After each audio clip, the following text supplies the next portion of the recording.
გამარჯობა და ყველას მოგესალმებით, დიდი მადლობა ყველას, ვინც გვიყურებს და ვისაც უხარია რომ ასეთი შესაძლებლობა გაგვიჩნდა, პირველ რიგში ჩვენ რასაკვირველო აღმოჩნდით YouTube-ზე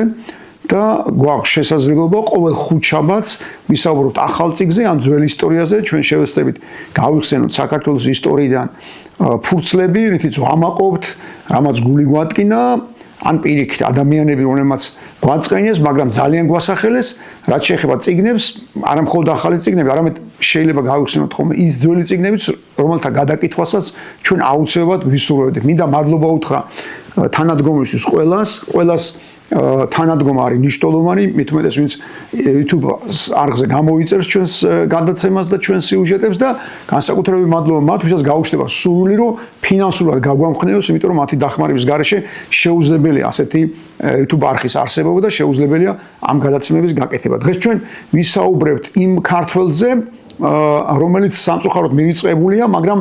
ჩვენი ზღმარწმენით ნამდვილად არ ეკუთვნის დავიწყება, რადგან ერთი წუთით რომ წარმოვიდგენოთ ერაყის ისტორია, რომელიც ასევე ქართველებთან არის დაკავშირებული, შეიძლება ბევრმა არ იცის, რომ სადამ ჰუსეინამდე ყველაზე ცნობილი მმართველი დაუდ ფაშა, რომელიც ერაყელებს ყავდათ, წარმოშობით და სინამდვილეში იყო ქართველი და ჩვენ ყვებით ნამდვილ ამბებს, ნამდვილ ისტორიას და დღეს გავიხსენებთ დაუდ ფაშას, სინამდვილეში დავით, ანუ დათუნა მანუელაშვილს, რომელიც ძალიან პატარა იყო, როცა მოიტაცეს და გაყიდეს ქვემო ქართლის ერთ-ერთი სოფლიდან. ეს იყო ადამიანი, რომელმაც გაიზიარა უამრავი ქართველის ბედი სამწუხაროდ რამდენიმე საუკუნის მანძილზე, როგორც ივანე ჯავახიშვილი ამბობდა, რამდენიმე მილიონი ქართველია გაყიდული და მოპარული და მათ შორის აღმოჩნდა პატარა დათუნა მანუელაშვილი სულ რამდენიმე აწლის, სულ პატარა დაახლოებით 5-6 წელს როცა გაიტაცეს და რა თქმა უნდა იყო ხშირი შემთხვევები როცა ყიდდნენ, მაგრამ იყო მოტაცების უამრავი შემთხვევა და რასაკვირველია ჩვენი ისტორიისთვის ტრაგიკულია, რომ ასეთი მცირერიცხოვანი ხალხისა და ქვეყნის ისტორიაში ბევრმა ადამიანმა ვერ მიიღო მონაწილეობა ვერც მის შექმნაში, ვერც მის დაცვაში და სამწუხაროდ უამრავი ქართველია საქართველოს ისტორიაში, ვინც სხვა ქვეყნების, სხვა იმპერიების, სხვა სახელმწიფოების დიდებას, მათ ბრძოლას და მათ გამარჯვებას შესწირეს, სიცოცხლეც კი და მთელი ცხოვრება და იხოცებოდნენ ამ სხვა იმპერიებისთვის და სავსეა ქართველების ბიოგრაფიებით ოსმალეთის იმპერია, სპარსეთის იმპერია, ეგვიპტე და ასე შემდეგ. და დღეს გავიხსენებთ დათუნა მანუელაშვილს, როგორც გითხარით, პატარა ბიჭს, პატარა ადამიანს, რომელიც გაიტაცეს ქვემო ქართლის სოფლიდან, პატარა ასაკში და როგორც ხდებოდა ხოლმე აღმოსავლეთ საქართველოსთან გატაცებული ბავშვები ძირითადად მიყავდათ ახალციხეში, იმიტომ რომ ახალციხე მოგეხსენებათ 1578 წლის შემდეგ იყო ოსმალეთის იმპერიის ნაწილი, ერქვა ახალციხის საფაშო, ანუ გურჯისტანის ვილაიეთი და იქ მას მართავდნენ საათაბაგოს, როგორც ქართველები უწოდებდნენ, მართავდნენ ჯაყელები, ქართველები ეთნურად, მაგრამ ჯაყელები, რომელმაც მიიღეს ისლამი და მათი დასტურით, მათი ნებართვით ძირითადად აღმოსავლეთ საქართველოში გატაცებული და მოტაცებული ბავშვები მიყავდათ ახალციხემდე, მთავარი იყო ახალციხეში ჩაგეყვანა და მე იქიდან ხდებოდა გადანაწილება დამასკო იქნებოდა, სტამბული იქნებოდა თუ კაიროს ბაზრებში და მოკლედ ზუსტი დეტალები არ ვიცით, მაგრამ რაც ვიცით დანამდვილებით ის არის, რომ პატარა დათუნა მანუელაშვილი გამოიცვალა რამდენიმე ასე ხან ერთმა სულველმა იყიდა და ბოლოს ის აღმოჩნდა ერაყში და გაიზარდა იქ და მიიღო განათლება, სასულიერო განათლება, მაგრამ როგორც ჩანს, იმდენად ადვილად შეატყვეს ნიჭიერება, გონებრივი სისხარტე, რომ ძალიან მალე ის ძალიან დაწინაურდა. იმდენად დაწინაურდა, რომ სახელმწიფო საქმეებში ჩაერთო, რა თქმა უნდა, მამლუქი, ანუ მამელუქი ნიშნავდა ადამიანს, რომელსაც ისლამი მიღებული ჰქონდა, სხვა არა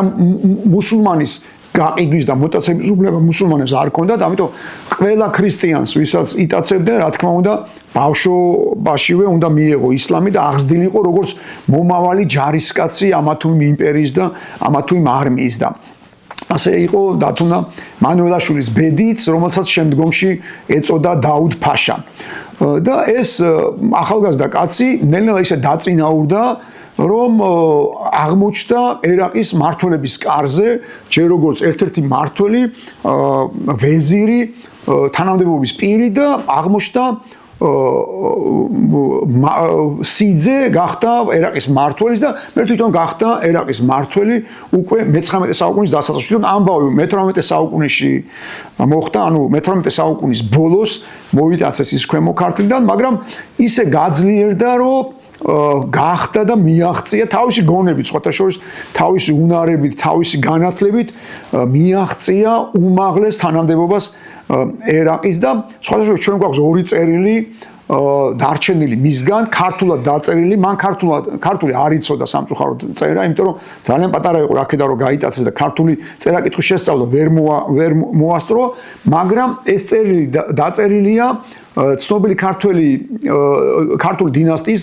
ზუბალაშვილების ერთ-ერთი წარმომადგენლის ანდრია ზუბალაშვილის დიდი ვაჭარი იყო მოგეხსენებათ და ის აღმოჩნდა ერაყში და სწორედ მისი ხელით არის დაწერილი, მაგრამ ხელს აწერს როგორც ჩანს რამდენიმე ასო ნამდვილად შეასწავლა ანდრია ზუბალაშვილმა, ასე აწერს ბედნიერი ბაბილონის ხელმწიფე. ეს სამი სიტყვა აქვს, ესა ხაზგასმული და ეს ორი წერილი არის ძალიან საინტერესო, როცა გახდა ერაყის მმართველი დაუდ ფაშა, როგორც მას ეწოდებოდა, ის მან მიმართა რუსეთის იმპერატორს უკვე საქართველოს არის 1801 წლის შემდეგ ხდება, ანუ აღმოსავლეთ საქართველოს უკვე რუსეთის იმპერიის შემადგენლობაში შედის და მიმართა ალექსანდრე პირველს იმპერატორს, ვინც რუსეთის იმპერატორია ამ პერიოდში და მეორე წერილიც არსებობს, რომელიც ასევე გამოგზავნილია ერმოლოვთან, იმიტომ რომ მაშინ საქართველოს მმართველი, მთავარმმართველი როგორც უწოდებდნენ, ხან მეფის ნაცვალს უწოდებდნენ, ხან მთავარმმართველს, ერმოლოვი იყო მთავარმმართველი და აი ერმოლოვის სახელზე ეს წერილი, სადაც საოცრებას წერს ეს ადამიანი, ნუ პირველ რიგში ალექსანდრე იმპერატორს წერს, რომ ძალიან უხერხულია, აბა თქვენ თვითონ დაფიქრდით, რომ მე ასეთი ამხელა ბაბილონის ხელმწიფე კაცი ვიყო და ჩემი მშობლები არ იყვნენ სოციალურად უფრო მაღალ საფეხურზე და სხვა შორის ჯერ არ იყო ბატონყმობა, იცით, გაუქმებული 1870 წელს გაუქმდა რუსეთში და 1864 წელს საქართველოში, მაგრამ ისინი გაანთავისუფლეს ყმობისაგან მისი მშობლები და სხვა შორის იმ მეორე წერილით, რომელიც ერმოლოვის სახელზეა გამოგზავნილი, რომელიც თავის ხელით ჩამოიტანა ანდრია ზუბალაშვილმა, იმ წერილში მიმართავდა თავის მშობლებს და ოჯახის წევრებს, რომ ასე მე გავხდი ბაბილონის ხელმწიფე, ანუ ერაყის მმართველი ვარ, მე ვარ დაუდ ფაშა, თუ გსმენიათ და თქვენგან ესა ასე მოტაცებით მოშორებული ჩემს მშობლიურ სოფელს და ოჯახს და თუ ინებებთ გეხვეწებით, რომ ჩამობძანდით და ნახეთო. უკვე მამა გარდაცვლილი ყავდა, ეს წერილი რომ ჩამოვიდა საქართველოში, ეს არის დაახლოებით მე-19 საუკუნის დასაწყისი, ანუ სადღაც ალბათ 10-იანი წლების ბოლო, მე-19 საუკუნის 20-იანი წლები და მამა უკვე გარდაცვლილი ყავდა ამ დათუნა მანუელაშვილს, დაუდ ფაშას და ყავდა ძმები, უფროსი თვითონ მეორე ძმა იყო, ანუ შუათანა, უფროსიც ყავდა და უმცროსიც, დედა უკვე ასაკოვანი იყო, როცა ეს წერილი ჩამოვიდა ჩვენთან და დედამ უარი თქვა შვილის მონახულებაზე, უბრალოდ ბაბილონში წასვლაზე, ხა ქვემო ქართლიდან ბაბილონამდე შორი გზა იყო და დედამ უარი თქვა, მაგრამ ძმები ორივენი წავიდნენ სხვათა შორის და წავიდნენ ორივენი, ესე იგი უფროსი ძმაც და უმცროსი ძმაც, უფროსი ძმა დიდხანს არ დარჩა, ისა ბოდიში უმცროსი ძმა არ დარჩა დიდხანს, ერთი თვე იყო იქ და ნუ წარმოვიდით ახლა რა შეხვედრა ექნებოდა, რამდენი ათეული წელი იყო გასული პატარა დათუნას მოტაცებიდან და აღმოაჩინეს ამხელა ბაბილონის მმართველი ძმა და ნუ წარმოვიდით რა შეხვედრა იქნებოდა, მაგრამ უმცროსი დიდხანს არ დარჩა, დაბრუნდა ისევ საქართველოში, მაგრამ უფროსი ძმა დარჩა უფროსი ძმა და სხვა შორის დარჩა არა უსაქმოდ, ერთ-ერთი ძალიან საპასუხისმგებლო ვაზირობა, ანუ ვეზირობა მიანდო, თანამდებობის პირი გახდა ერაყში და უცნაური ამბავი მოხდა, ეხლა ქვემო ქართლში დაბადებულს და გაზრდილ ქართველს, რა თქმა უნდა, განსხვავებით დაუდ ფაშასაგან, ანუ თავისი ძმისგან, რომელსაც ისლამი ჯერ კიდევ ბავშვობაში მიაღებინეს და ალკოჰოლთან არანაირი შეხება არ ჰქონდა, უფროს ძმას, რომელსაც საქართველოსთან ჩააკითხა ამდენი წლის მერე, რა თქმა უნდა, ღვინის გარეშე იქ ცხოვრება არ შეეძლო და გამუდმებით ისა ხედავდნენ ღვინოსთან ერთად, რამაც გამოიწვია უკმაყოფილება. უნდა ვთქვა, რომ დაუდ ფაშა ეს ერაყის დიდი მმართველი და ძალიან წარმატებული ბრძანებელი სწორედ იმიტომ გახდა, გარდა თავისი გონებისა და ნიჭისა, სწორედ იმიტომ, რომ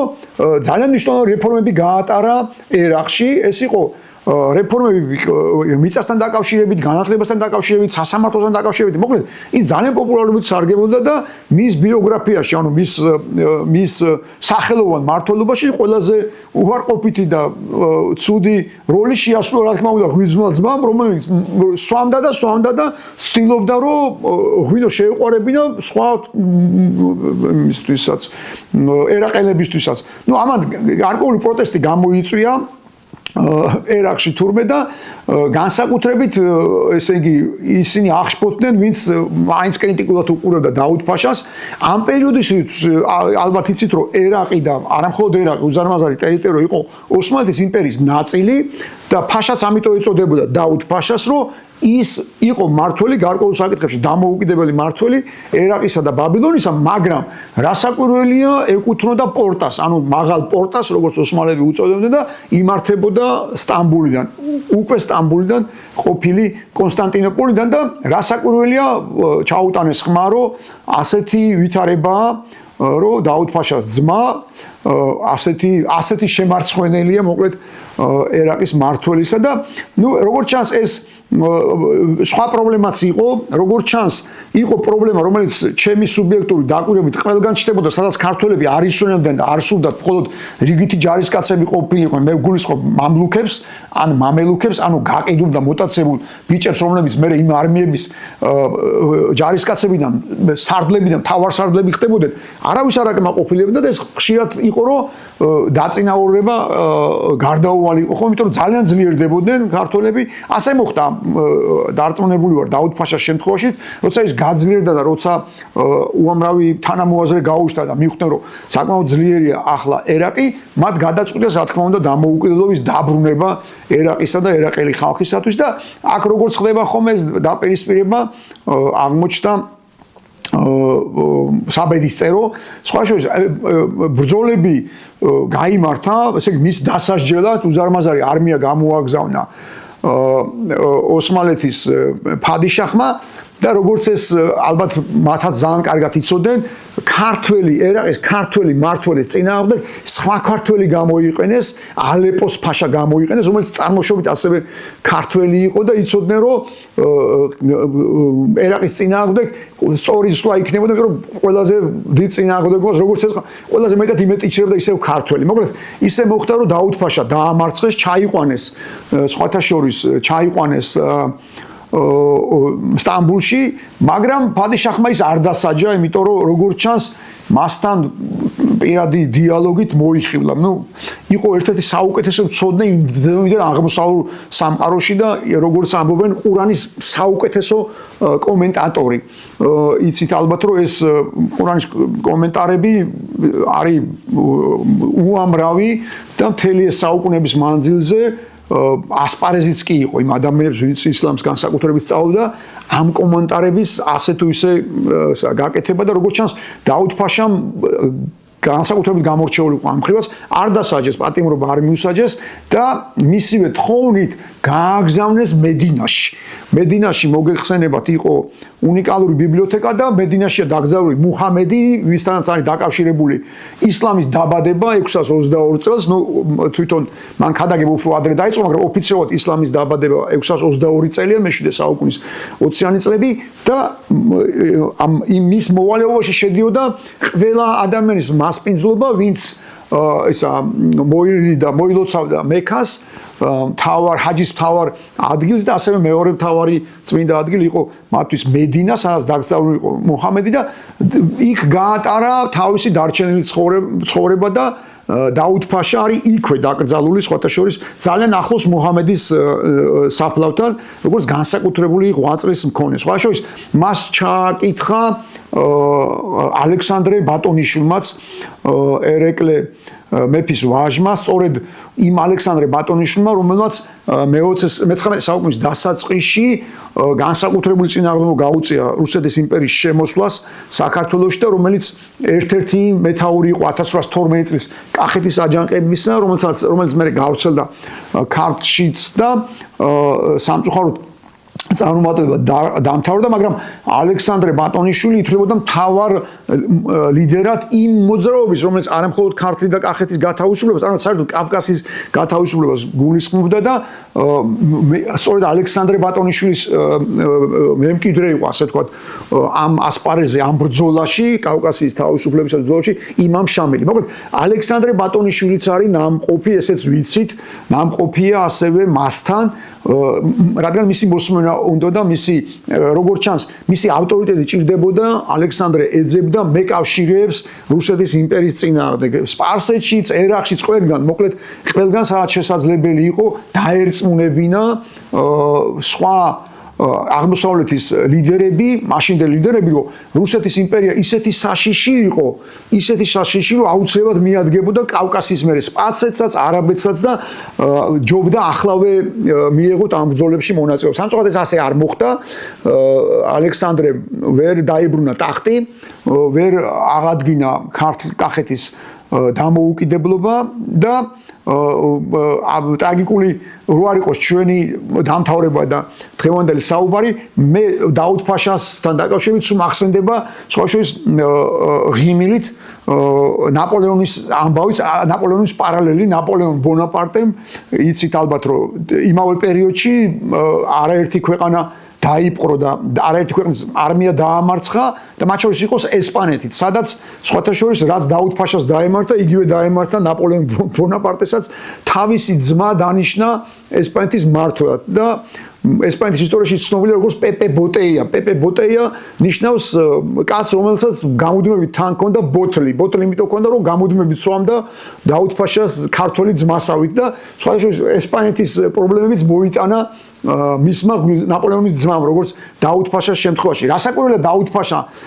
ჩვენი ისტორიისთვის არაფრის მთქმელია, მთელი ენერგია, გონება და ჭკუა მოახმარა სხვა სახელმწიფოს და ქვეყნის დიდებას და სიძლიერეს, მაგრამ ჩვენთვის ქართველებისთვის მაინც მნიშვნელოვანი და მაინც არ მინდოდა, რომ ეს სახელი დავიწყებას მიცემოდა. დაუდ-ფაშა სინამდვილეში პატარა დათუნა მანველაშვილი, რომელიც ქვემო ქართლიდან გაიტაცეს ძალიან პატარა ასაკში, მაგრამ ძალიან დიდი მმართველი გახდა და ძალიან ძნელია იმის წარმოდგენა რა იქნებოდა დაუდ-ფაშასავით ამდენ ქართველს, რომ თავისი ენერგია ჩვენი სამშობლოსათვის გაეღო და მოეხმარა. დიდი მადლობა ყურადღებისთვის, ძალიან მინდა რომ გთხოვოთ კიდევ ერთხელ გავიმეოროთ ჩვენი თხოვნა და აუცილებლად გამოიწერეთ ჩვენი გადაცემა.